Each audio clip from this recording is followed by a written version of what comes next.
Dibuka kembali Majelis Komisioner Mahkamah sedang hadirin dimohon berdiri.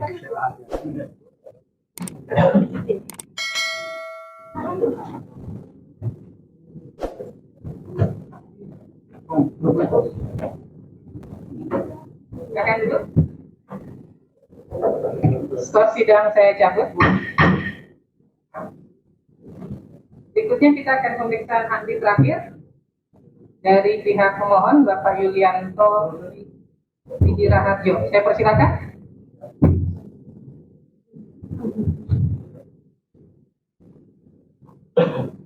Ya.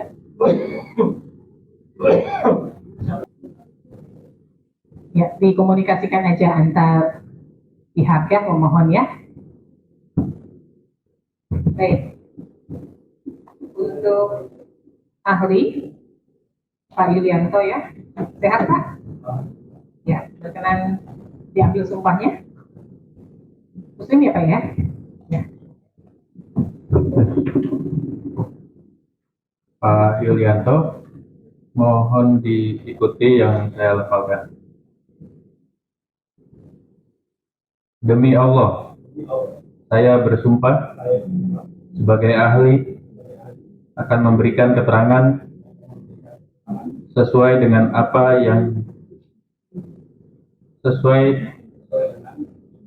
yang didengar, dilihat, atau dialami sendiri dengan sebenarnya, tidak lain dari yang sebenarnya. Baik, Pak Yulianto Widiraharjo, STMSI. Pak, silakan diceritakan atau disampaikan biar pihak pemohon juga tahu. Mungkin untuk pertanyaan majelis diserahkan dulu kepada pemohon karena yang menghadirkan kita juga ingin tahu dalam kapasitas keahlian apa saudara ahli ini dihadirkan. Oke, baik. Saya persilakan dari pihak pemohon. Ya, kami meminta saudara Yulianto ini karena beliau pernah menjadi ketua Komisi Informasi Jakarta tahun 2012 sampai 2016. Jadi beliau memiliki pengetahuan dan pengalaman dalam menghadapi persoalan permohonan informasi itu, data informasi publik itu satu. Yang kedua, sebenarnya walaupun mungkin tidak terkait langsung, beliau juga mengikuti proses dulu sebagai personal proses pencalonan Jokowi ketika mencalonkan jadi gubernur. Jadi komposisi itu akan menarik untuk kita dengar di sidang ini, untuk kita memberikan bukan saja pengetahuan dan pengalamannya sebagai ketua Komisi Informasi, melainkan juga isu-isu mengenai pencalonan pejabat publik itu. Jadi pemohon ini saksi fakta atau ahli? Karena harus dibedakan. Oh, nggak bisa. Di situ ada rekan mungkin bisa membantu menjelaskan juga. Sebagai ahli ya? Ya. Saya, izin Bu Ketua. Ya. Saya berdasarkan data yang Bapak sampaikan ya, saya mau tanya lagi. Bapak Ketua KI Jakarta, 2012 sampai 2016. Ya, mohon maaf, sedikit ralat, yaitu 2012 karena kan di KI periode kepemimpinan itu kemudian dipilah kan. Oke. Paham kan? Ya, enggak, maksudnya di KI-nya 2012 sampai 2016. 2012 Satu periode kan? Berarti saya acu yang Bapak sampaikan. Berarti Bapak Komisioner KI Jakarta, KI, oke ya, 2012 2016 sampai 2016. Di antara itu ada momen pemilu. ada momen pemilu. Tahun berapa? Momen pemilu itu Pilpres 2014. Nah, Bapak jadi ketua KI terus jadi relawan Pak Jokowi. Sebetulnya bukan sebagai relawan. Waktu itu kita diajak, ada saya, ada Dono. Enggak. Mohon maaf ya. Mohon maaf. Enggak, saya langsung aja, nggak usah cerita. Di jejak rekam yang Bapak cantum sendiri, 2013, 2014, Iya, Bapak deklarator pendiri Sekretariat Nasional Jokowi. betul. Ini via nih Pak. Iya, karena waktu Bapak- itu Bapak hanya komisioner keinginan dari KI. Seknas, tapi saya tidak aktif di dalam lembaga tersebut. Nggak aktif tapi jadi deklarator. Hanya deklarator aja. Deklarator pencalonan presiden kan? Bukan deklarator pencalonan presiden, deklarator Sekretariatnya. relawan. Deklarator organisasi relawan. Bapak deklarator Sekretariat Nasional Iya, yang isinya relawan semua, relawan ya, relawan semua. termasuk politisi, ya kan? Pasti kan? Iya, Tapi Bapak nggak ikut relawannya? nggak ikut, kan yang sebagai deklarator hanya memicu aja untuk pemberian satu deklarasi Seknas. Oke, Itu saya artinya- saya nggak mau menerjemahkan dan menginterpretasi yang Bapak sampaikan ya. Siap. Cuma saya harus buka ini. Jadi Bapak pada saat menjadi komisioner, Bapak juga sebagai deklarator Sekretariat Deklarator. Nasional. Iya, hanya Ya, deklarator. ini jadi fakta persidangan Bu Ketua. Terima kasih. Baik. Baik, Pak, silakan Bapak paham ya terkait sengketa informasi hari ini, apa informasi yang diminta oleh pemohon kepada pihak termohon ya? Paham. Ya, bisa Bapak ceritakan apa yang mungkin Bapak bisa memberikan masukan gambaran terkait sidang ini? Baik, terima kasih. Ini bukan pertama kali saya menjadi ahli pada sidang Komisi Informasi Sengketa Informasi Publik. Sebelumnya ketika termohon Donatua Silalahi dengan lembaga kearsipan, saya pun menjadi ahli di dalam sidang sengketa tersebut. Dan ahli saya memang adalah ahli penentukan informasi publik. Nah, berkaitan dengan sengketa informasi publik yang diajukan oleh Bonjowi kepada UGM mengenai beberapa dokumen-dokumen yang dimintakan oleh Bonjowi selaku pemohon informasi, saya sangat memahami sekali dan saya sangat mengerti bahwa memang dengan pencermatan saya terhadap segala proses kasus ijazah ini, itu saya mengerti bahwa nampaknya badan publik sekarang ini terkesankan menjadi tidak pro publik. Kenapa saya sebut menjadi tidak pro publik atau bahkan membelakangi kepentingan publik? Karena ketika sesuatu hal yang berkaitan dengan pejabat negara, yaitu walaupun pada Undang-Undang Keterbukaan Informasi Publik pasal 17 mengenai informasi yang dikecualikan termasuk pribadi, informasi pribadi, tetapi kan pada pasal 18 ayat 2, begitu hal tersebut menjadi pejabat publik, maka segala atribusi privat daripada pejabat publik tersebut sebenarnya sudah ada menjadi bisa diketahui oleh publik. Itu atribusi privat daripada pejabat publik tersebut sudah menjadi milik publik yang bisa diakses. Itu satu hal. Tetapi kemudian saya melihat bahwa badan publik mempunyai kecenderungan untuk menutupi informasi tersebut dengan beralaskan kepada Undang-Undang Perlindungan Data Pribadi. Walaupun pada perlindungan data pribadi mengenai hal tersebut ada pengecualiannya juga, yaitu pasal 15 daripada Undang-Undang Perlindungan Data Pribadi tersebut ketika itu berkaitan dengan kepentingan umum maupun penyelenggaraan negara, maka informasi tersebut bisa dapat dibuka. Itu subjek daripada perlindungan data pribadi itu. Tetapi pengendali data pribadi tersebut, dalam hal ini UGM sebagai pengendali data pribadi, itu pun sebetulnya ada pengecualiannya juga, yaitu di pasal 50. Di mana dalam pasal 50 tersebut, ketika itu berkaitan dengan kepentingan umum dan penyelenggaraan negara, maka data-data pribadi tersebut bisa dikecualikan untuk bisa diberikan kepada publik. Jadi kalau di Undang-Undang KIP pasal pengecualiannya pasal 17 dan kemudian pasal 18 ayat 2, di Undang-Undang Perlindungan Data Pribadi ada di pasal 15, yaitu untuk subjek pribadinya, tetapi untuk mengendali informasinya ada juga di pasal 50. Memang kemudian di dalam penjelasan di pasal 15 ada beberapa hal yang seperti memberikan limitasi.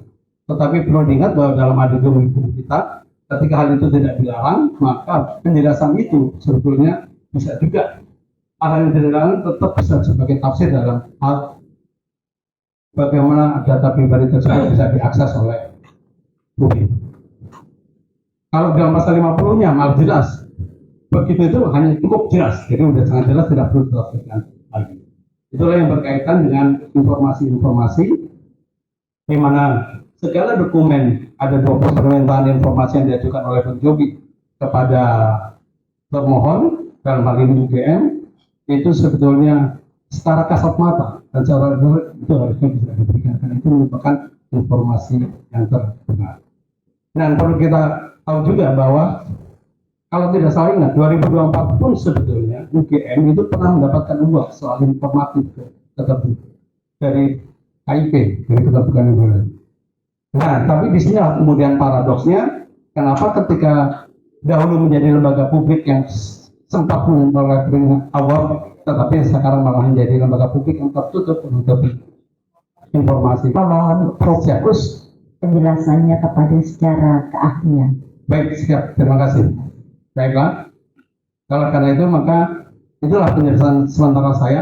Silakan didalami pada pertanyaan berikutnya. Baik, saya ingin tanya kepada pemohon, kalau kita mengacu ke Undang-Undang KIP pasal 6 terkait hak badan publik, di situ kan ada ketentuan bahwa badan publik berhak menolak memberikan informasi yang dikecualikan sesuai dengan ketentuan peraturan perundang-undangan atau jika tidak sesuai dengan ketentuan undang-undang, gitu ya. Nah, berdasarkan keahlian Bapak, bagaimana memaknai secara ketat dan terbatas terkait penolakan pemberian informasi akademik oleh perguruan tinggi? Baik, pada informasi mengenai akademik perguruan tinggi sebetulnya itu juga bisa kita rujuk juga pada peraturan Menteri Pendidikan Permendikti itu mengenai soal ijazah, di mana dalam konteks ijazah itu memang ada terkait dengan transkrip dan dokumen pendamping ijazah lainnya, begitu. Sehingga dengan itu ketika kita bicara sejarah ijazah itu bukan cuma selembar ijazah, tetapi ada dokumen dan kemudian dokumen pendamping ijazah lainnya. Ketika ijazah tersebut dinyatakan sebagai terbuka dalam konteks karena beliau menjadi pejabat publik, maka hal-hal yang berkaitan dengan hal tersebut tentunya harus bisa diakses juga oleh publik. Silakan, pemohon memperdalam terkait kehadiran ahli. Pertanyaan saya yang pertama adalah menggarisbawahi pernyataan ahli tadi, menilai bahwa kecenderungannya beberapa tahun terakhir ini, terutama sejak beliau menduduki posisi sebagai Ketua Komisi Informasi Jakarta, badan publik tidak lagi pro publik. Nah, pertanyaan saya, apakah ahli menyaksikan atau merasakan itu terjadi di dalam lingkup kinerja PPID yang berada di lingkup ahlian posisi ahli? Dan itu yang pertama, jawab dulu saja.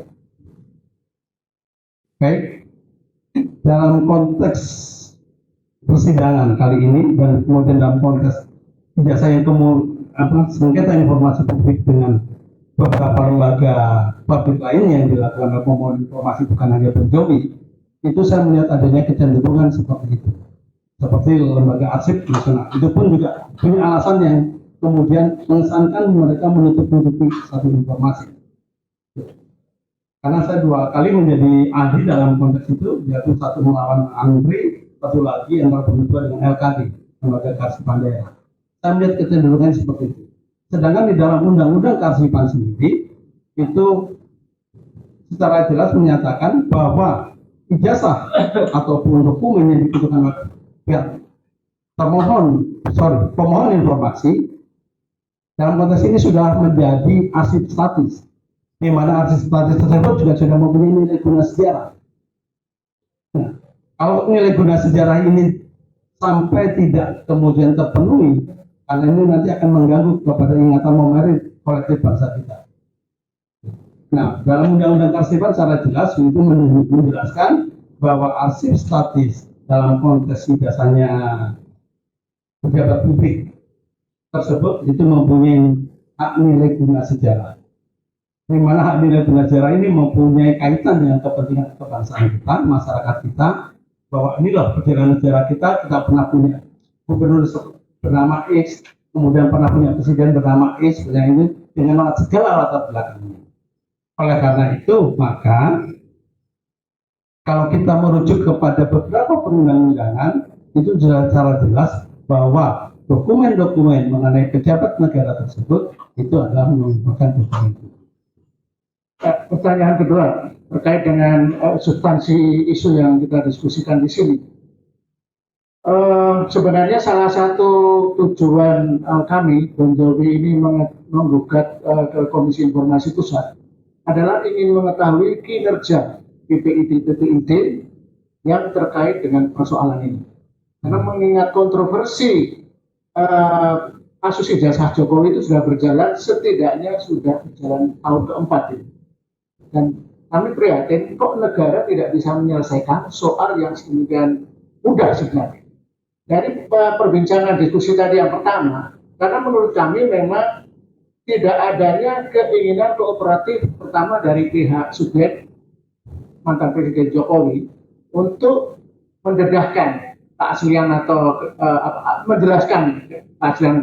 Nah, dalam konteks ini, kenapa sasaran kami utama adalah UGM? Kami sebenarnya ingin membantu ya keengganan Pak Jokowi untuk menjelaskan keaslian ijazahnya itu dengan mengikuti proses. Makanya kami meminta 20 dokumen ke UGM, karena kan sebenarnya ingin itu. Ya, kalau itu semua nanti bisa ditunjukkan melalui putusan Komisi Informasi, selesai persoalan. Kami tidak ada prasangka asli palsunya, tapi ingin melihat prosesnya ilmiah. Ya.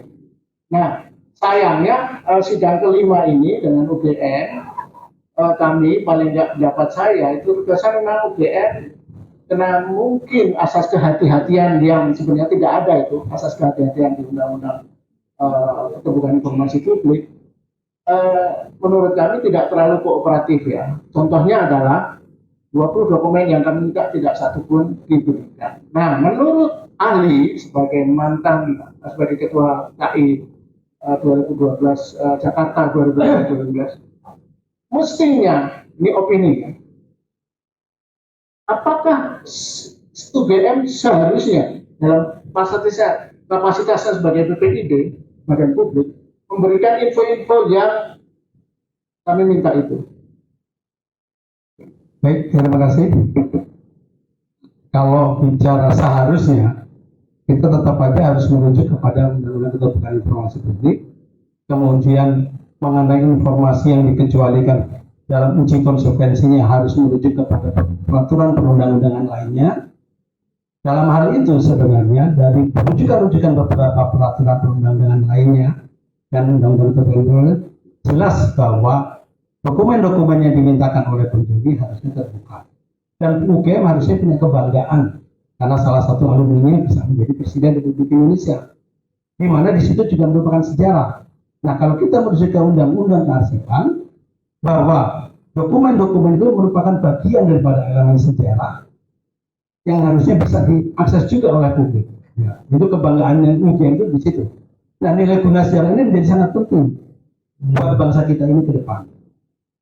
Oleh karena itulah maka kesimpulan saya sebenarnya sederhana sebetulnya. Kasus ini nggak perlu berlarut-larut ketika subjek itu kemudian secara terbuka mengumumkan ijazahnya, kemudian UGM selaku pencipta arsip atau selaku pencipta daripada dokumen tersebut itu mempunyai kebanggaan bahwa alumni menjadi itu, dan kemudian UGM menjaga keberlangsungan sejarah Republik Indonesia ini. Oke, itulah maka seharusnya UGM tidak perlu sangat keberatan memberikan penutupan informasi yang seperti di sosial media, karena cukup dengan dasar peraturan Undang-Undang Keterbukaan Informasi Publik, peraturan daripada perlindungan data pribadi, kemudian Undang-Undang Kearsipan, kemudian bahkan kalau dengan Undang-Undang Keadministrasian, karena UGM sebagai lembaga publik tidak dia sebagai administrator pemerintahan, sebetulnya itu sudah cukup untuk menyatakan segala informasi yang dimohonkan oleh pemohon informasi untuk bisa diberikan dan terbuka. Ya. Terima kasih untuk ahli. Saya ingin agak umum gitu ya. Jadi soal hak publik, hak masyarakat untuk tahu. Jadi dalam posisi itu kemudian yang didiskusikan ini kan sebenarnya adalah seorang yang sekarang sudah mantan kepala negara, seorang yang pernah menjadi presiden gitu ya. Hak publik itu tahu dalam hal untuk kapasitasnya. di mana saya selalu menyebut bahwa ijazah itu tidak diletakkan pada posisi hanya sebagai syarat formil biasa saja, tapi itu adalah untuk publik mendapatkan informasi pengetahuan bahwa yang bersangkutan itu layak untuk memimpin negara ini, kan institusi ini. Dalam konteks itu maka pertanyaan sekarang saya ke ahli adalah, apakah karena kan ada soal perdebatan, sepertinya yang dikecualikan misalnya angka gitu ya, KHS-nya, nilai dan macam-macam. Setahu saya itu kan ada sebenarnya hal pendefinisian berkaitan dengan data pribadi. Nah, dalam konteks itu, apakah memang sudah berkaitan dengan hak publik itu tahu itu, apakah masyarakat itu memang hanya untuk bisa tahu bahwa dia lulus, cukup berdasarkan ijazah atau tidak? Justru dia tidak penting untuk mengetahui nilainya gitu. Itu kan ini yang agak ini gitu. Sehingga pertanyaan saya sebenarnya adalah, perdebatan yang terjadi sekarang ini bagi kami dengan UGM adalah hal yang dikecualikan itu berkaitan dengan soal yang secara umum disebut data pribadi, selain nama, selain tanggal lahir, gitu ya, juga berkaitan dengan nilai pada saat kuliah, gitu ya, itu termasuk sampai harus ditutup. Bagi kami adalah itu hal, kalau di prinsip kami, justru itu adalah substansi yang kami tahu. Nah, dari yang pada akhir itu kita tahu.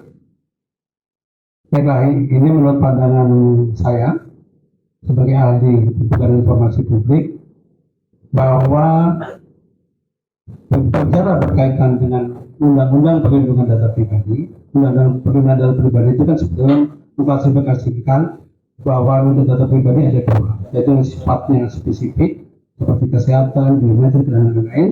Ada juga yang sifatnya umum seperti nama segala, nama agama segala, itu kan semuanya sifatnya umum. Dan dari dua sifat dari perlindungan data pribadi tersebut sebetulnya itu kan dikumpulkan juga oleh pasal 18 ayat 2, karena beliau menjadi pejabat publik, sehingga segala hal yang berkaitan dengan atribusi privat beliau itu sudah menjadi kepentingan publik. Nah, berkaitan dengan tadi yang disampaikan bahwa seperti ada nilai, mungkin IPK, mungkin apa, itu kan saya sudah sampaikan dalam peraturan Menteri Pendidikan Tinggi tahun 2017, pasalnya saya nggak itu secara jelas menjelaskan bahwa ijazah itu kan bukan hanya sekedar selembar, tetapi ijazah itu mempunyai kaitan satu dengan transkrip nilai, dengan kemudian dokumen pendamping ijazah lainnya. Artinya begitu dokumen pendamping ijazah lainnya kan bukan cuma satu dokumen, ada banyak hal, ada KRS, ada KHS, ada kemungkinan mungkin dokumen yang berkaitan dengan KKN, semuanya itu pasti harusnya ada, karena itu masuk dalam kategori dokumen pendamping ijazah lainnya. Itu berdasarkan peraturan Menteri Riset dan Dikti tahun 2017. Sehingga dengan begitu, karena itu berkaitan, maka hal tersebut sudah menjadi atribusi publik, sudah menjadi milik publik. Artinya penegasan, artinya nilai pun sebenarnya itu adalah hal yang harus dibuka. Iya. Karena kan sebelumnya misalnya KPU kan menyebut ijazah SMA itu kan tidak ini karena lembar di belakangnya ada nilai gitu ya. Oke. Yang kedua, ini berkaitan dengan uji konsekuensi. Saya akan masuk sedikit di berkaitan soal uji konsekuensi ya. Uji konsekuensi ini, terima kasih karena ujian sudah ada uji konsekuensi. Tapi pemahaman kami, uji konsekuensi kan harusnya memberikan gambaran penilaian terhadap dampak kalau itu memang harus dibuka. Kalau itu dibuka dan tidak dibuka. Menurut ahli, sesungguhnya untuk mengukur dalam uji konsekuensi itu, apakah ini harus dibuka dan tidak dibuka seperti apa? Jadi begini, Badan Publik sebelum menetapkan informasi yang dikecualikan harusnya membuat sebuah daftar informasi publik. Termasuk juga sebenarnya daftar informasi yang dikecualikan, cuman disimpan tersendiri. Gitu. Nah, berkaitan dengan daftar informasi yang dikecualikan, Badan Publik punya kewajiban untuk melakukan uji konsekuensi, bertimbang dan menguji informasi tersebut dengan rujukan pada undang-undang yang terkait. Jadi bisa dengan undang-undang, katakan mengenai KTP dengan undang-undang Adminum, kemudian mengenai kesehatan misalkan, bisa juga dengan undang-undang perlindungan data pribadi. Gitu. Itu uji konsekuensinya di sana. Gitu. Termasuk ijazah mungkin, karena ini ijazah ini berkaitan dengan undang-undang Sisdiknas. Harusnya ketika melakukan uji konsekuensi ada rujukan-rujukan terhadap perundang-undangan yang terkait dengan apa informasi yang dikecualikan yang kemudian bisa diberikan aksesnya kepada publik secara terbatas. Bukan berarti ditutup sepenuhnya, tapi bisa diberikan aksesnya kepada publik secara terbatas. Maka di dalam peraturan Komisi Informasi soal informasi yang dikecualikan, hal yang terbatas itu beberapa informasi yang dianggap sensitif itu bisa dihitamkan atau diblurkan.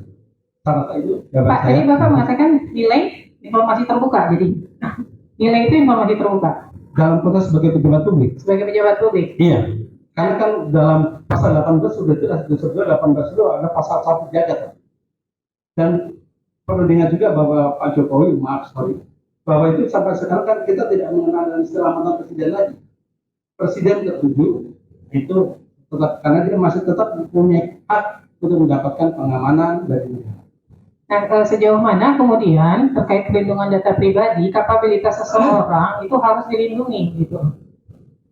Itu kan kalau kita mengacu ke pasal 17 saja kan itu ada tuh terkait kapabilitas seseorang atau hasil-hasil evaluasi. Betul. Artinya di Undang-Undang KIP sendiri kan ada yang namanya ketat dan terbatas. Gitu. Ya, ya. Gimana Nah, Bapak menafsirkan itu? Di dalam pasal 18 itu jelas itu kan ada unsur itu udah itu satu jagat. Tetapi kemudian di Undang-Undang Perlindungan Data Pribadi itu pun di pasal 50 karena berkaitan dengan hal ini kan pengendali data pribadi. Pengendali data pribadi ini dalam hal ini adalah UGM. Oleh karena itu di dalam pasal 50 kemudian kalau saya katakan pasal 50 Undang-Undang Perlindungan Data Pribadi.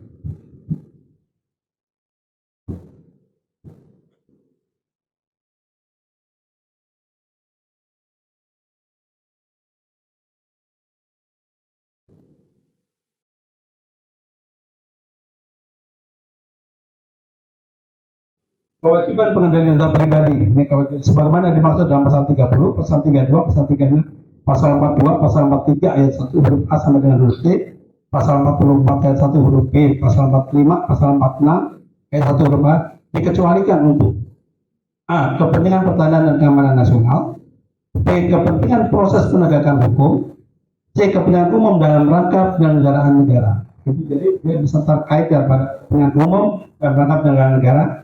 Ini kepentingan pengawasan sektor jasa keuangan moneter, sistem pembayaran, dan stabilitas sistem keuangan yang dilakukan dalam rangka penyelenggaraan negara. Itulah yang kemudian saya bilang walaupun dia mengendali data pribadi punya kewajiban untuk melindungi data pribadi itu, tetapi itu berkaitan dengan poin C kepentingan umum dalam rangka penyelenggaraan negara, hal tersebut bisa dibuka. Pak, poin C yang kepentingan umum coba lihat penjelasannya itu apa Pak? Dalam penjelasannya itu kalau di pasal 50 sudah cukup jelas. Tetapi ketika dalam pasal 15 penjelasannya kan itu berkaitan dengan pajak, kemudian berkaitan dengan administrasi, kemudian itu ada 5 poin kalau salah ya, nggak berapa. Tetapi kan tidak melarang, karena di dalam itu kan mengenai jenuh dan biasanya harus disambungkan juga penyelenggaraan negaranya. Itu jangan kemudian belajar hanya dibatasi kepada kepentingan administratif aja. Saya rasa itu jawaban saya. Silakan boleh mengenai konsekuensi administrasi jika dokumen tertutup. Saudara sebagai ahli, apa implikasi hukum dan administrasi apabila dokumen akademik yang digunakan untuk jabatan publik tidak dapat diuji secara terbuka? Yang kedua, apakah kondisi tersebut berpotensi menimbulkan ketidakpastian hukum dan melemahkan kepastian publik? Ya, baiklah. Kalau itu kan sebenarnya karena kita menginginkan adanya pemimpin yang punya kredibilitas, pemimpin yang punya kompetensi, pemimpin yang bisa kita jadikan tauladan, maka kemudian hal-hal yang berkaitan dengan latar belakang, terutama latar belakang pendidikan, latar belakang kompetensi dia, maka itu kan perlu dipelajari oleh publik ketika publik akan melakukan pilihannya, kan gitu. Seperti yang tadi disampaikan oleh ahli sebelum saya, itu udah jelas itu kan, secara filosofisnya adalah seperti itu. Itu jawaban saya itu yang pertama. Itu kan mengenai berpotensi menimbulkan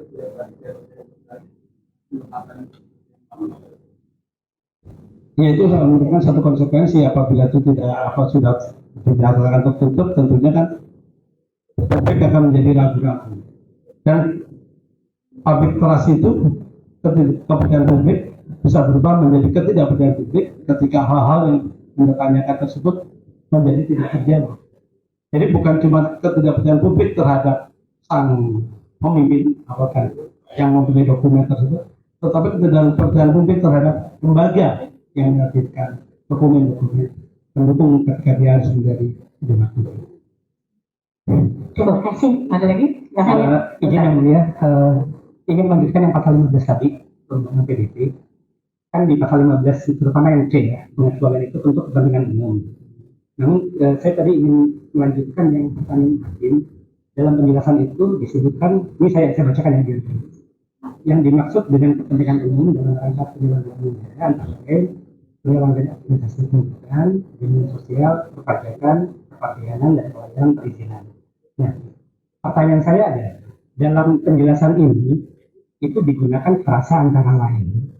Nah, pertanyaannya adalah dengan penggunaan frasa antara lain ini, apakah yang disebutkan di sini 5 ini itu hanyalah contoh atau limitatif?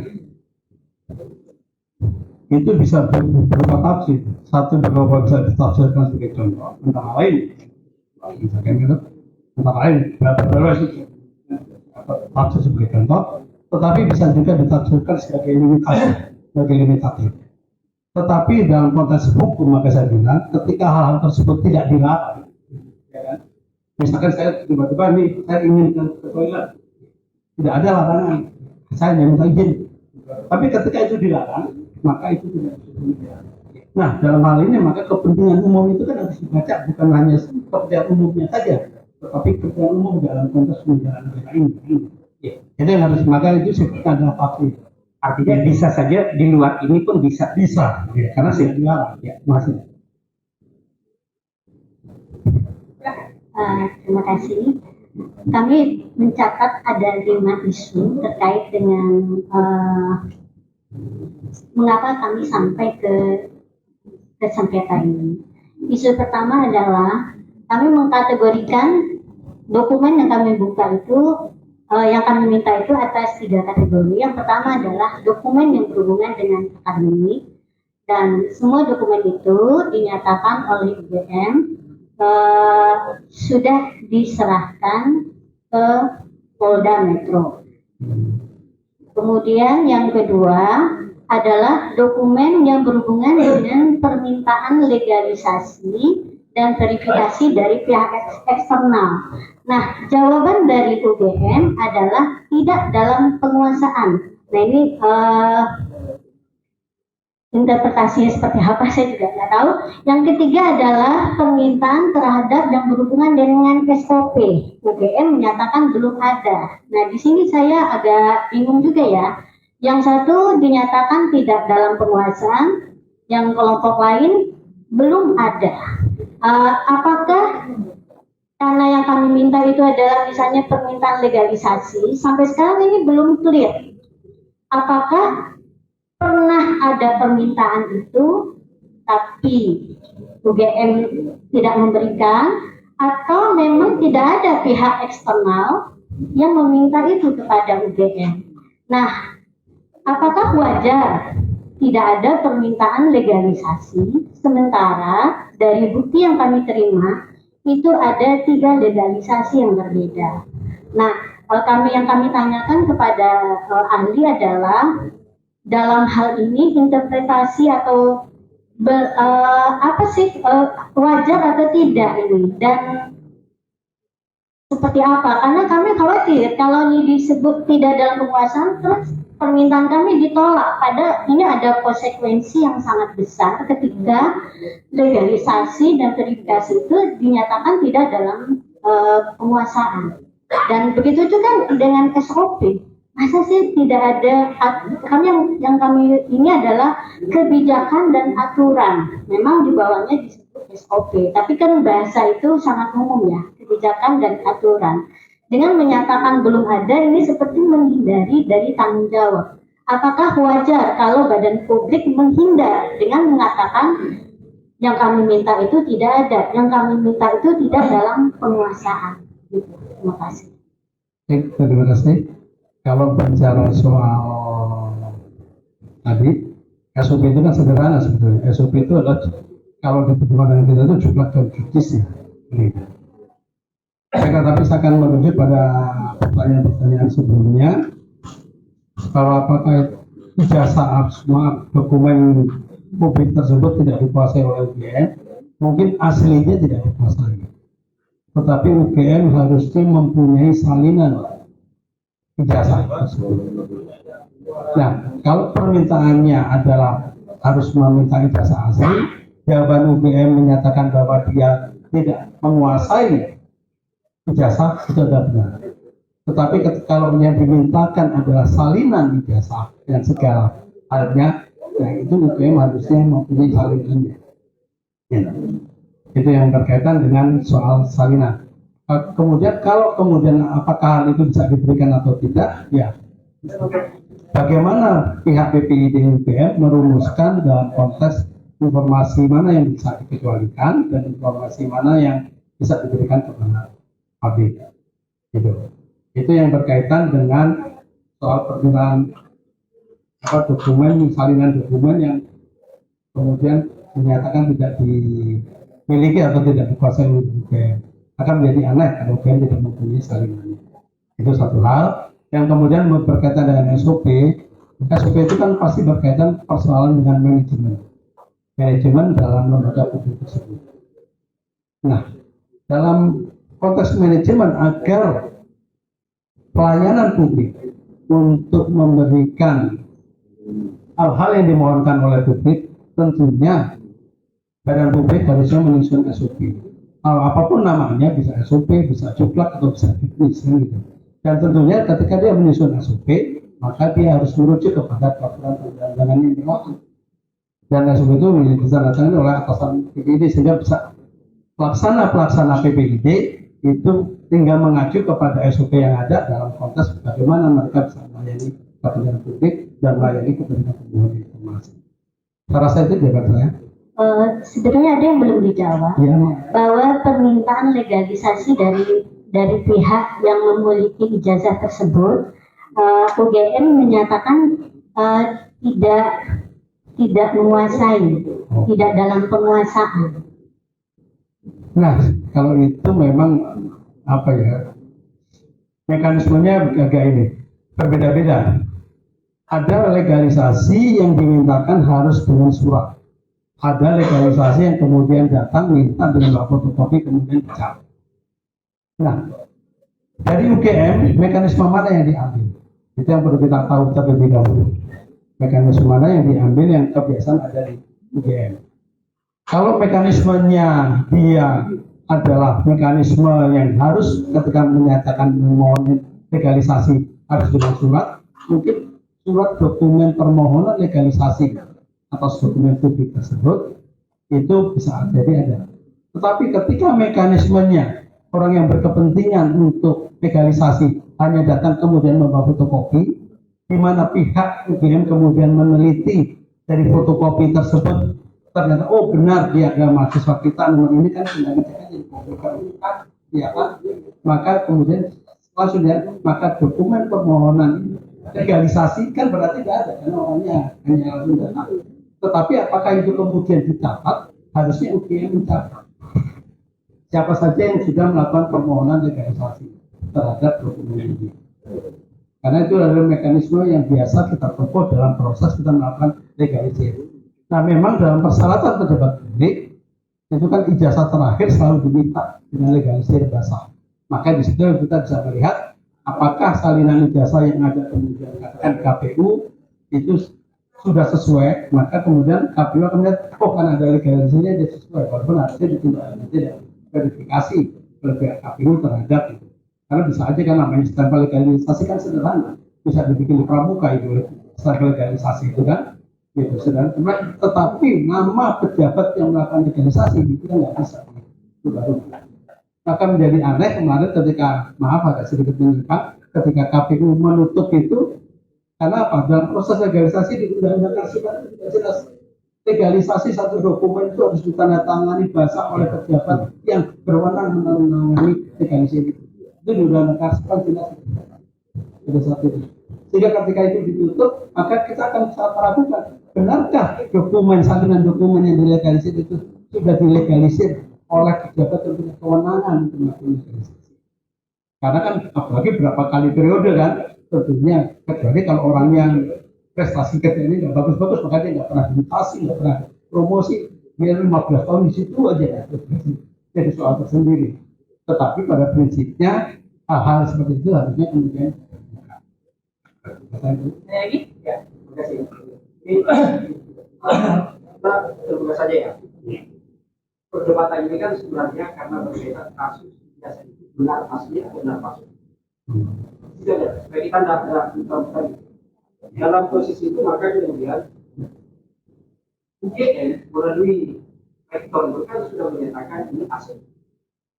Itu kan testimoni itu. Maka menghubungkan nilainya 2,5 itu sendiri. Jadi saya akan bertanya pada Pak Jenderal itu ahli. Karena kemudian ternyata bagaimana sebenarnya proses untuk kemudian kita lain saya kembalikan berkaitan kepada hak publik untuk tahu. Bagaimana kami bisa tahu bahwa itu benar asli tanpa kemudian ada penjelasan proses verifikasi yang dilakukan oleh rektor. Apakah pernah ada proses seperti itu? Itu kan kemudian kita lihat ada beberapa yang harusnya bisa kita dapat informasi sampai tidak tutup. Uji konsekuensinya menyatakan tertutup. Termasuk tadi disebut bahwa legalisir ditandatangani pejabat publik, pejabat di situ, itu kan ternyata ditutup itu. Ini ya. Dan ada beberapa dokumen lain yang menurut saya sangat penting harus ada, dinyatakan oleh UGM tidak ada. Termasuk adalah soal laporan terkait. Maka mohon maaf, majelis, saya justru meminta di majelis ini untuk kemudian majelis itu menghadirkan ada 2 saksi penting, ada 3 sebenarnya yang saya juga. Ini adalah posisi sebagai saksi fakta. Itu adalah Jokowi sendiri. Karena ada beberapa hal yang tidak bisa diklarifikasi oleh UGM kasus. Misalnya, apakah Jokowi pernah ke UGM melakukan legalisir biasa atau tidak? Penjelasan dari UGM kemarin bahwa mekanisme yang dilakukan UGM adalah ada 2. Sebelum tahun 2019, yang bersangkutan ke UGM membawa dokumen ijazah asli dan fotokopinya untuk legalisir. Apakah ada pernyataan? Karena mereka menggunakan dokumen ini dari 2012 sampai kemudian 2019. Maka mungkin dan antara juga gitu. Jadi itu yang kita begitu ya. Yang kedua adalah berkaitan dengan soal termasuk Pak Pratikno. Dan yang ketiga itu adalah partai perusuh karena partai sebenarnya itu pada publik. Ini menurut saya dari itu partai itu pada publik. Majelis, ini kan ahli yang sedang dihadirkan. Pertanyaannya merujuk pada ahli. Ini sudah terlalu banyak nama yang disebut, tidak ada hubungannya dengan sengketa yang dimintakan, permohonan informasi yang dimintakan. Jadi untuk lebih efektif persidangan kita, majelis mohon bisa Langsung aja yang ingin dijelaskan apa tanyakan ke arah ahli apa? pertanyaannya. Pertanyaan saya jadi sebenarnya tadi adalah itu berkaitan dengan soal legalisir dan berkaitan soal pernyataan dari rektor itu. Karena ada beberapa dokumen yang diminta, ini soal informasi Pak. Ada beberapa dokumen penting, Bapak tidak percaya. Apakah Bapak itu tidak ada? Lalu bagaimana kami kemudian bisa percaya pada pernyataan itu? Bapak nanyanya ke ahli apa ke pihak pemohon nih? Ke ahli kan? Ya. Mereka membantah Pak. Ya baiklah, kalau gitu saya jawab. Jadi saya sudah bisa menarik kesimpulan dari apa yang diberikan oleh pemohon informasi, oleh pihak pemohon. Kalau kita bicara pernyataan, sah-sah saja rektor membuat pernyataan. Karena dia sebagai pejabat publik, pimpinan daripada badan publik UGM. Tetapi kan pernyataan tersebut harus didukung oleh dokumen-dokumen yang kemudian membenarkan apa yang dinyatakan oleh rektor tersebut. Nah, dokumen-dokumen itu kan ternyata memang urutannya ketika saya lihat itu kan sudah dimintakan informasinya oleh pihak pemohon informasi.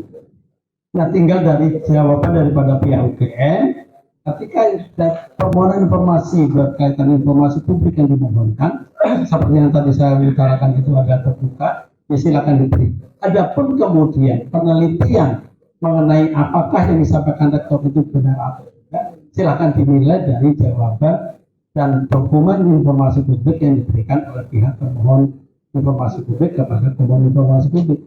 Hanya itu aja yang bisa kita lihat. Kalau pernyataan ya sah-sah aja rektor membuat pernyataan seperti apapun. Cara saya itu jawabannya, majelis. Baik, ya, Saya silakan minta Pak. ahli di situ yang ada hubungannya dengan dokumen yang kita minta. Memang ada 20 dokumen. Ini salah satunya ada yang disampaikan adalah masalah KKN-nya saudara Joko Widodo. Di persidangan ini, persidangan ketiga, keempat kemarin itu disampaikan kalau KKN-nya Joko Widodo ini mulai dari program, terus laporan, maupun info-info yang lain seperti foto-foto yang dia tidak ada sama sekali. Yang ada hanya nilai daripada Joko Widodo mempunyai nilai dalam hasil dari KKN-nya. Nah sebenarnya kan kalaupun cuman itu yang ada di Fakultas Kehutanan, mungkin dokumen-dokumen yang lain sudah hilang karena memang juga sudah lama. Tapi kan program KKN itu kan bukan program satu fakultas, adalah program yang melibatkan sekian orang dari beberapa fakultas. Yang tentunya kan informasi ini kan tentunya bisa didapat tidak hanya di Fakultas Kehutanan yang disampaikan, itu tidak ada. Nah, pada saat program untuk KKN ini di suatu desa, katakanlah di situ ada Fakultas Kehutanan berapa orang, kemudian Fakultas Pertanian atau Ekonomi atau Teknik yang ikut ada di sana, itu kan masih di bawah lingkup Universitas Gadjah Mada. Apakah sebagai mantan daripada Komisi Informasi bisa minta melanjutkan untuk mencarikan dokumen KKN-nya orang-orang yang mahasiswa yang ada pada tahun, kalau nggak salah disebutkan tahun 1983 waktu itu, yang bersama-sama dengan saudara Joko Widodo. Saya pikir ini bukan satu yang susah, asal memang ada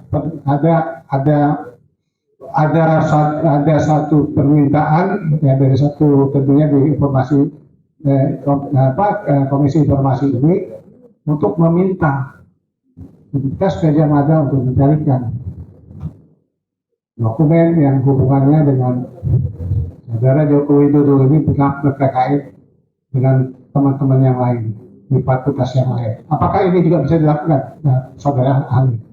Baiklah, terima kasih. Kalau saya berpikir dan kemudian mencoba mencermati dokumen-dokumen lain selain hal yang berkaitan langsung dengan kepentingan pencalonan sebagai pejabat publik, itu kan nanti akan terbentur juga pada persoalan arsip dan status arsip daripada dokumen tersebut. Perlu dipahami oleh para pihak pemohon informasi maupun kita semua yang ada di sini bahwa proses Pak Jokowi atau calon presiden kita di UGM itu kan sudah sekian puluh tahun yang lalu, di mana arsipnya tersebut, apakah ini dari pihak UGM yang nanti bisa menjawabnya, apakah arsip dokumen mengenai KKN itu dikategorikan sebagai arsip statis yang harus tetap ada di dalam penguasaan Badan Publik atau PPIB UGM, ataukah dia arsip yang mempunyai batas retensi. Nah, ketika itu mempunyai batas retensi, katakan retensi maksimal 30 tahun. Ya, Pak Jokowi itu berhenti 40 tahun. Sehingga kemungkinan besar arsip dokumen mengenai AKN dan lainnya itu kemungkinan besar sudah bisa dihapuskan. Sehingga dengan begitu maka Badan Publik bisa menjawab bahwa arsip tersebut adalah sudah dimusnahkan. Nah, kita bicara dalam konteks posisi arsip di dalam posisi dokumen di dalam arsipan. Karena Undang-Undang Arsipan kan memberikan kewenangan juga kepada Badan Publik untuk menilai arsipnya, apakah dia itu arsip inaktif, kemudian atau arsip statis, gitu. Di mana dengan begitu ada retensinya. Ketika itu sudah dihapus, ya pasti sudah dihapus. Ya, tinggal dari pihak Badan Publik menjawab, oh dokumen mengenai KKN berhubung Pak Jokowi sendiri sudah keluar daripada arsip yang sudah termasuk arsip yang kita hapuskan. Sehingga dengan begitu maka UGM sudah tidak memiliki lagi arsip tersebut. Karena sudah sekian puluh tahun yang lalu. Nah ini Jadi bagi pembangun informasi juga harus memahami juga pada posisi dokumen-dokumen mana ketika diperlukan di dalam status kearsipan. Saya rasa itu jawaban saya.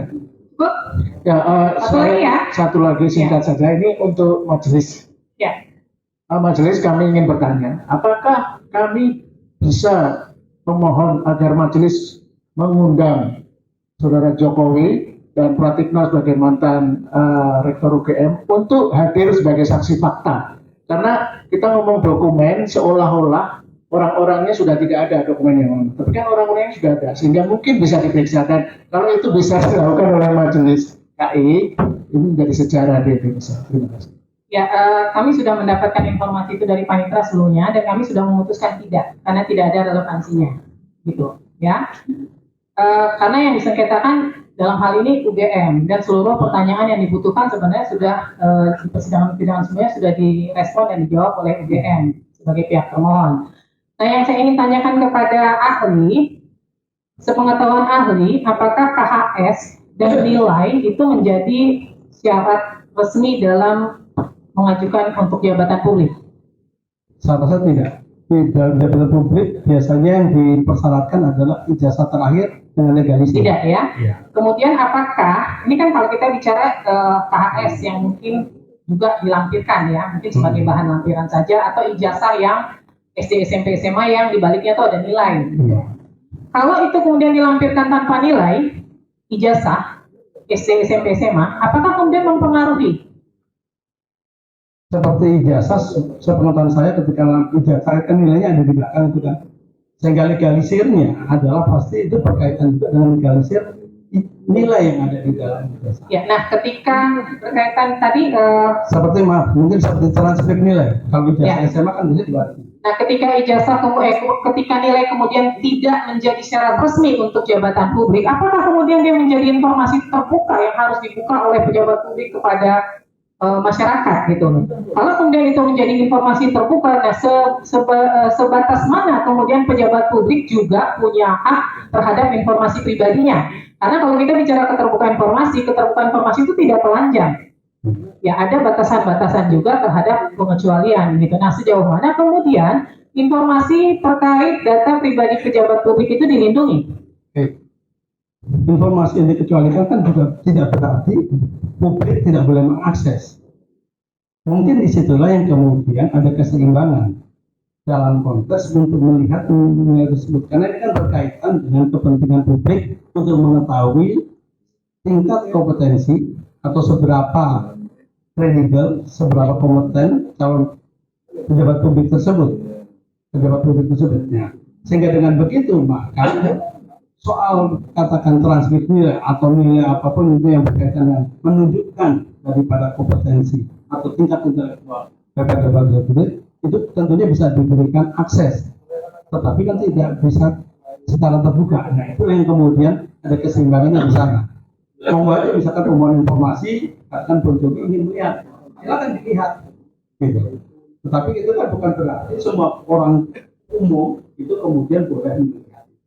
Tentunya setelah dengan pertimbangan melalui persidangan IT. Nah, Pak, kalau kita bicara terkait hak pribadi, itu kan di undang-undang juga menjelaskan bahwa karena ini tidak berkaitan dengan syarat resmi untuk pejabat publik ya, nilai. Saya bicara nilai.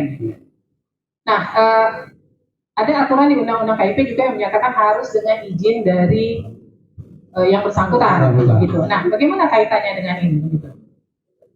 Karena ini nilai bukan hal yang menjadi syarat resmi dalam kaitannya dengan jabatan publik. Nah, Bapak sebagai ahli keterbukaan informasi, sejauh mana kemudian Bapak melihat bahwa nilai seseorang itu kemudian berkaitan dengan posisinya di jabatan publik di Republik ini, gitu? Ya, memang. Tetapi kalau saya kan melihat bahwa ijazah itu adalah mempunyai dokumen pendamping yang tadi saya sampaikan. Dimana kalau kita melihat ijazah bukan hanya selembar ijazahnya aja. Makanya ketika kita menjadi pejabat publik, ketika kita melampirkan ijazahnya, biasanya kita kemudian akan melampirkan juga transkrip nilai daripada itu. Karena itu untuk menunjukkan, ya kalau bahasanya Rocky Gerung kan ijazah hanya menunjukkan bahwa kita pernah bersekolah kan gitu kalau Rocky Gerung kan tidak. Tetapi dalam kaitan ini adalah ijazah itu tidak berdiri sendiri. ijazah itu mempunyai lampiran dokumen lainnya. Ya memang dalam soal persyaratan jabatan publik memang hanya ditulisnya, normatifnya hanya ditulis begitu aja. Kecuali kita nyari kerja ya, kalau nyari kerjaan kan biasa ditulis dengan IPK minimal sekian, maka kita harus melampirkan transkrip minimal untuk menunjukkan IPK-nya, kan gitu. Tetapi dalam jabatan publik, dia dengan ijazah terakhirnya, begitu ijazah terakhir diletakkan menunjukkan pada dari situ, ketika dimintakan mengenai oleh pemohon informasi mengenai dokumen-dokumen yang berkaitan dengan ijazah, saya pikir itu bisa dibukakan. Dan satu lagi pertanyaan saya Pak, tadi menyangkut SOP, tadi yang ada yang disampaikan oleh pemohon. Dari dalam fakta persidangan, pemohon memang mengatakan tidak memiliki SOP. Yang ada adalah buku panduan. Nah, menurut Bapak, beda SOP dengan buku panduan itu apa Pak? Beda nggak kira-kira atau sama? Kalau saya pikir, makanya saya bilang, buku panduan itu kan pasti berisikan mengenai bagaimana panduan untuk melayani pemohon informasi, melayani publik. Panduannya ketika menerima harus seperti ini, dokumennya seperti ini, kan begitu urutannya. SOP itu punya kecenderungan seperti itu juga, tetapi SOP menjadi lebih lengkap karena apa? Rujukannya bukan cuma sekedar proses mekanisme, tetapi ada rujukan-rujukan yang sifatnya dari peraturan perundangan lainnya.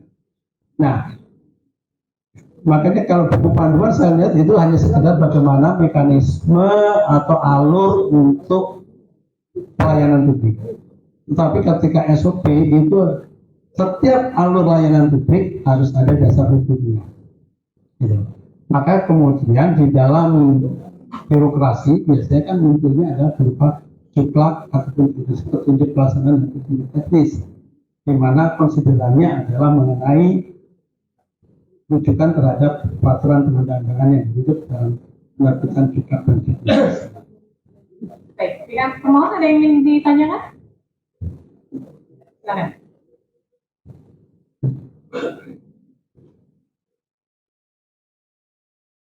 Terima kasih Majelis. Saudara ahli, masih ingat ya saudara ahli ya, dulu kita di Komisi Informasi DKI ya. Baik, saudara ahli apakah memiliki keahlian di bidang undang-undang perlindungan data pribadi? Mungkin jurnal penelitian atau bagaimana macamnya terkait dengan perlindungan data pribadi? Tidak ya, berarti keterangan ini hanya sebatas keahlian ahli yang menjabat sebagai Ketua Informasi DKI Jakarta. Betul ya? Artinya terkait dengan tafsir-tafsir pasal 15, pasal 50 Undang-Undang Perlindungan Data Pribadi itu ahli tidak punya keahlian untuk menerangkan pasal tersebut ya? Ya. Betul ya? Jadi gini, karena pasal 15 itu tidak bisa ditafsirkan karena bukan mimpi ya. Karena di dalam hukum kita bilang itu lex serta, apa yang sudah dinyatakan secara jelas tidak untuk ditafsirkan. Di dalam pasal 15 sudah jelas apa yang dimaksud dengan kepentingan umum dalam penyelenggaraan negara, itu tidak dipecah-pecah kepentingan umum penyelenggaraan negara, tapi jadi satu kesatuan, tetapi dijelaskan dalam penjelasan bahwa itu limitatif. Baik, berarti karena ahli tidak punya kompetensi untuk menjelaskan tersebut, saya mohon untuk tidak menjelaskan dengan tafsiran-tafsiran. Demikian. Pertanyaan saya, ini akan merujuk pada formil dan material. Anda sebagai ahli, dulu adalah mantan Ketua Komisi Informasi, saya akan berbicara terkait dengan formil. Apa yang Anda ketahui terkait dengan daluarsa atau jangka waktu permohonan pengajuan sengketa informasi? masih beda lagi. Mohon maaf, mohon izin ahli sebelumnya. Ya, kalau dalam proses pengajuan informasi kan memang ada timeline-nya. Ada timeline, kapan permohonan informasi diajukan, kemudian kapan mendapatkan jawaban, kemudian dari jawaban tersebut kemudian dari pihak pemohon informasi itu apakah puas, kalau puas ya dia berhenti dengan jawabannya ada, kalau tidak puas dia kemudian mengajukan kembali atau kemudian mengajukan kepada komisi informasi untuk dilakukan kan gitu, timeline-nya itu udah seperti itu. Adapun mengenai hari-harinya saya agak lupa waktu kan udah sekian tuh. Karena ini kan keahlian ahli kan Siap ya. di komisi informasi nih, makanya saya bertanya terkait dengan hukum acaranya. Yang ahli ketahui terkait dengan jangka waktu mengajukan permohonan informasi itu diatur di mana? Di undang-undang keterbukaan informasi publik kan diatur. Ya. Terkait dengan aturannya berbicara tentang apa jangka waktu untuk mengajukan permohonan informasi itu ke komisi informasi? Setelah pemohon informasi merasa tidak puas dengan jawaban daripada badan publik, Apakah dibatasi oleh jangka waktu tertentu? dibatasi oleh jangka waktu. Apakah itu yang dimaksud dengan daluarsa ketika dia sudah tidak masuk jangka waktu lagi, berarti dia dinyatakan daluarsa atau tidak berhak untuk mengajukan permohonan informasi? Ya, kedaluarsa itu kan dalam pengertian ketika permohonan informasi yang pertama katakan mungkin melewati batas waktu yang sudah ditentukan, dia kemudian tidak bisa.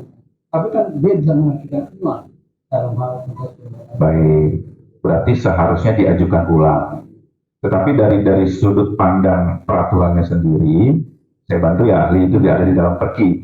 Di dalam perki dinyatakan dalam peraturan komisi informasi itu memang salah satu yang harus diperiksa dahulu itu adalah jangka waktu pengajuan. Apabila lewat jangka waktu pengajuan, konsekuensinya apa, saudara ahli? apabila lewat jangka waktu pengajuan daripada permohonan informasi. Ya biasa sidang itu tidak boleh komisi informasi kemudian akan menolak pengajuan tersebut. Baik, apakah di dalam putusan sela atau di dalam putusan terakhir gitu, dalam pemutus? Itu dalam putusan salah. Dalam putusan sela, terima kasih. Saya berarti itu tidak memenuhi ya. Cukup dari kami majelis. Dari pemohon ada lagi? Ya, saya dulu. Ya, saudara ahli. Kita clearkan ya bahwa penjelasan walaupun tadi sudah ditegas oleh majelis bahwa yang disampaikan itu tidak bias ya. Karena melihat histori, saya juga kaget tadi pada saat menjabat sebagai komisi informasi melekat kepada walaupun deklarator kan berarti mengarah kepada, karena disebutkan itu di ketentuan bahwa tidak boleh berkaitan dengan badan publik gitu kan. Tapi saya kaget juga memperlihatkan kredibilitas pemimpin ya kan. Mohon maaf nih, saya mau tanya juga, apa yang menurut ahli esensi yang harus diperhatikan ketika itu dikatakan informasinya dikecualikan?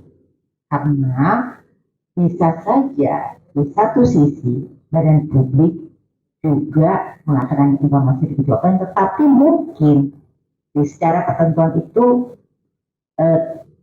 beririsan, tidak jelas masuk ke. Itu menurut ahli bagaimana? Apa esensi yang harus dipenuhi? Saya ulang mungkin dengan dasarnya informasi yang dikecualikan untuk, karena ahli kan pernah menjadi komisi. Boleh jadi ini ketika uji konsekuensi nggak sesuai gitu. Itu apa yang harus diperhatikan? Yang harus diperhatikan tentunya ketika melakukan uji konsekuensi adalah rujukan daripada badan publik untuk melakukan uji konsekuensi itu.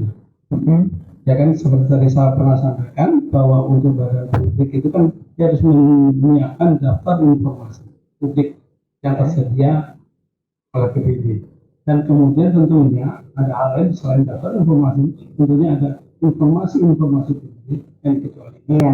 Di mana kemudian informasi publik untuk dinyatakan dikecualikan itu harus melalui uji konsekuensi, kan begitu? Iya. oleh badan publik tersebut, oleh PPD bukan konsekuensinya, sehingga kemudian dinyatakan bahwa informasi tersebut adalah informasi yang saya pikir di situ. Ya, waktu saudara ahli katakan bisa bercerita nggak keahlian pada saat melihat hasil uji konsekuensi ini bisa dipenuhi atau tidak, apa ini bisa waktu sengketa ini bisa diterima atau tidak, apa yang menjadi dasarnya? Dasarnya adalah pertama ada dasar kebenaran publiknya, Itu apakah ketika informasi yang kita nyatakan dikecualikan itu mempunyai manfaat buat publik atau tidak, lebih besar untuk kepentingan publik atau tidak. Yang kemudian yang keduanya, rujukannya undang-undang mana yang menyatakan bahwa kemudian informasi tersebut tetap kategori untuk menjadi informasi yang dikecualikan. Kalau misalnya informasi itu tidak ada dijelaskan di salah satu undang-undang itu, tapi dari sisi kepatutan itu tadi kaitannya akan lebih banyak mudaratnya ketika itu dibuka. Itu bagaimana saat melihatnya sebagai waktu? Sebagai badan publik punya kewenangan untuk menetapkan itu, karena dia punya unsur kewenangan, istilahnya kewenangan subjektif dia. Kewenangan subjektif untuk menilai, oh informasi ini ternyata kalau dibuka akan menimbulkan persoalan di masyarakat. Maka kemudian kewenangan melalui kewenangan subjektifnya, badan publik menyatakan ini ada informasi yang diperlukan. Tetapi ketika pemohon informasi publik tidak puas dengan keputusan atau tidak ini, dia kemudian pasti akan menanyakan dasarnya apa. Kan tadi Ibu sampaikan, ini kan berdasarkan kepatutan. Berarti saya kaitan dengan pernyataan tadi subjektif, boleh jadi mungkin nggak satu jenis informasi, katakanlah satu permohonan itu bisa diperlakukan beda, mungkin nggak? Sangat mungkin bisa diperlakukan beda. Yang misalkan dia mengajukan sekian puluh informasinya sama, jenis informasinya, tetapi ketika badan publiknya berbeda, pemohonnya berbeda, mungkin nggak itu diperlakukan berbeda. Misalnya satu ini dikecualikan, tapi untuk badan publik yang lain ternyata terbuka. Bisa berbeda, karena tadi saya bilang ada kewenangan subjektif daripada badan publik. Apakah itu melanggar undang-undang atau regulasi Pak, ketika subjektivitas dibuat landasan untuk penetapan itu diterima, dikecualikan atau tidak? Jadi makanya kemudian ketika melakukan uji konsekuensi, apakah badan publik tersebut kemudian merujuk pada peraturan perundang-undangan? Kalau tadi Ibu bertanya kan, apabila dia tidak mengaitkan yang peraturan undang-undang. Ya, itu satu tadi pertanyaan saya. Maka kemudian di situ tentunya berlaku adalah pendapat. Dia pendapat daripada badan publik tersebut, yang kemudian yang bagi bahasa saya adalah kewenangan subjektif untuk menyatakan informasi tersebut sebagai artinya masih bisa dipertimbangkan. Masih bisa dipertimbangkan. Sepanjang itu melihat dari hal yang lebih besar. Cukup.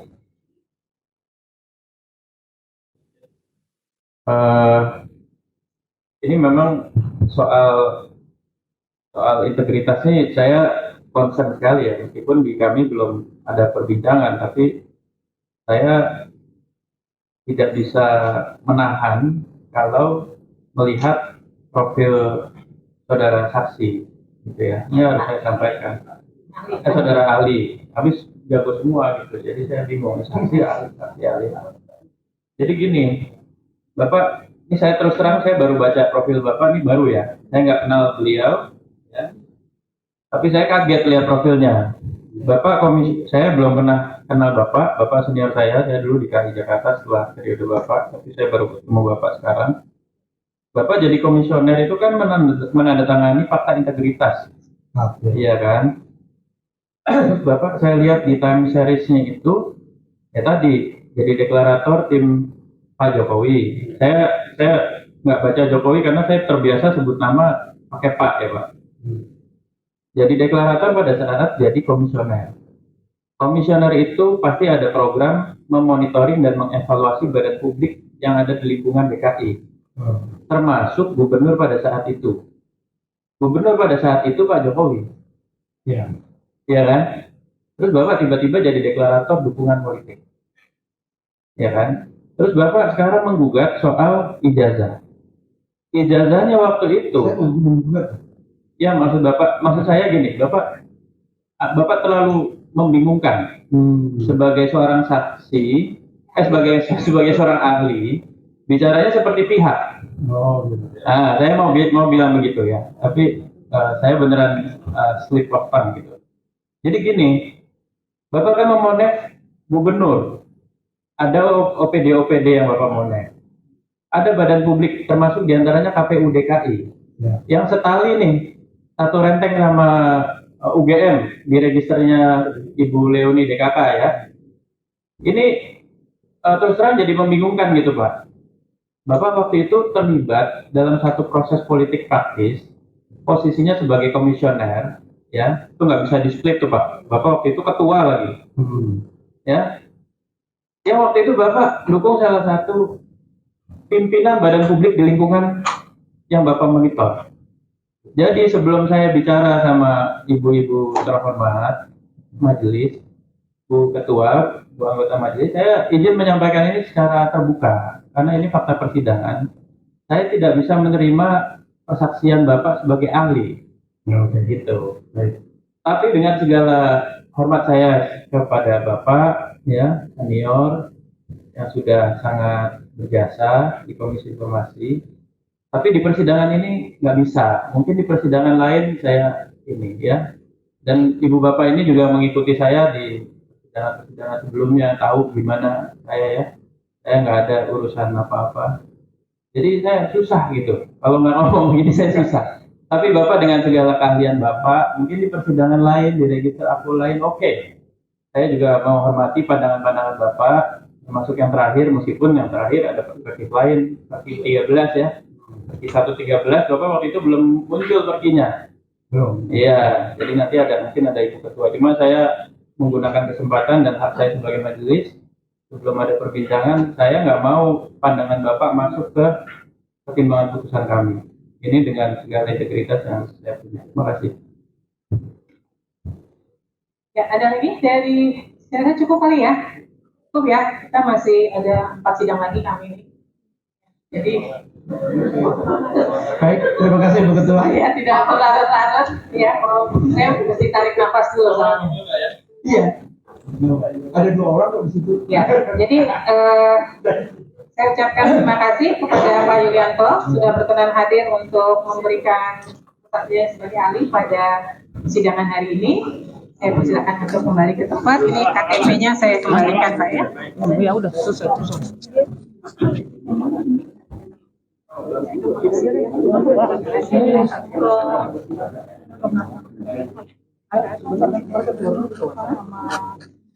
Baik, kepada para